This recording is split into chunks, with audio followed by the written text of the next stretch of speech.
Tak cuma KDRT, Rizal Jibran juga dilaporkan lakukan kekerasan di ranjang. Aktor dan pedangdut Rizal Jibran dilaporkan KDRT oleh istrinya. Sarah, istri Rizal Jibran, tak hanya melaporkan KDRT kepada polisi. Rizal Jibran juga dilaporkan melakukan kekerasan saat berhubungan badan oleh Sarah. Diketahui, Rizal Jibran dan Sarah menikah pada Februari tahun 2022 di Surabaya.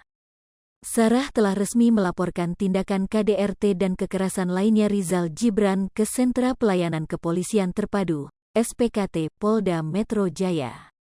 Istri Rizal Jibran itu membawa bukti-bukti dugaan tindakan kekerasan dari sang artis, salah satunya adalah bukti rekaman medis dari rumah sakit. Sarah mendatangi Polda Metro Jaya ditemani oleh kuasa hukumnya. Namun pihak Sarah tak bisa menjelaskan secara rinci tentang kekerasan lainnya yang dinilai sangat sensitif. Pada kesempatan itu, Sarah mengungkapkan jika kerap menerima kekerasan verbal dari Rizal Jibran. Perkataan yang tak pantas diucapkan oleh suaminya itu, dengan menyebut daerah intim atau bagian sensitif bahkan di depan orang tua Sarah. Melihat sikap suaminya itu di depan orang tuanya membuat Sarah down. Ia menilai jika perkataan Rizal Jibran tak etis untuk diucapkan. Sarah mengaku jika kejadian tindakan kekerasan sudah terjadi sejak Maret tahun 2022 lalu. Hanya aja, ia baru-baru ini memiliki keberanian untuk melaporkan itu ke pihak berwajib. Tindakan Rizal Jamil kepada kedua orang tuanya membuat Sarah yakin melaporkan suaminya itu ke polisi. Dikatakan Sarah, ia kerap mendapatkan ancaman dari Rizal Jibran.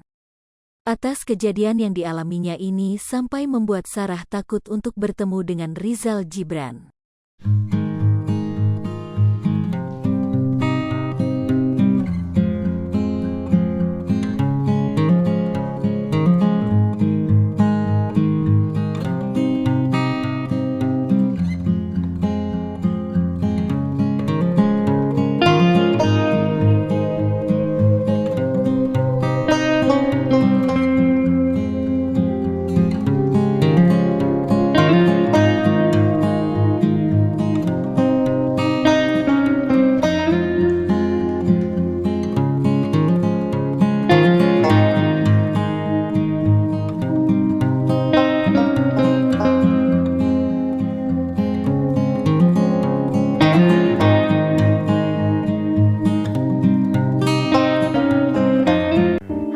Sri Popo TV, jangan lupa komen, like, dan subscribe, serta tonton terus berita-berita